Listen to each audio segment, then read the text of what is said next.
કેમ છો દોસ્તો? તમે મારી પાછળ જોઈ રહ્યા છો હસમુખ ખમણવાળા, જે માણસા તાલુકાના લોધરા ગામમાં આવેલું છે. એમના ખમણ ઓલ ઓવર ગુજરાતમાં બહુ બધા ફેમસ છે. જો તમે ક્યારેક અહીંયા લોધરા બાજુ આવો છો તો હસમુખભાઈના ખમણ ખાવાનું ના ભૂલતા. એમના ખમણની એક ખાસિયત છે કે તેઓ ચટણી નથી આપતા, એકલા ખમણ જ તેઓ આપે છે. પણ એકલા ખમણ ખાવાની મજા જ કંઈક ઓર હોય છે દોસ્તો. તેમના ત્યાં ખમણ એકલા પણ આપે છે અને ખમણની સાથે નાયલોન સેવ પણ આપે છે.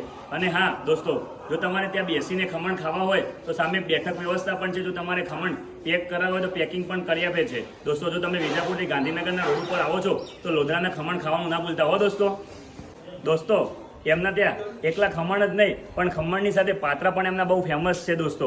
જો તમે આ બાજુ મહુડી સાઈડ કે વિજાપુર સાઈડ આવો છો તો લોધરાના ખમણ ખાવાનું ના ભૂલતા હો.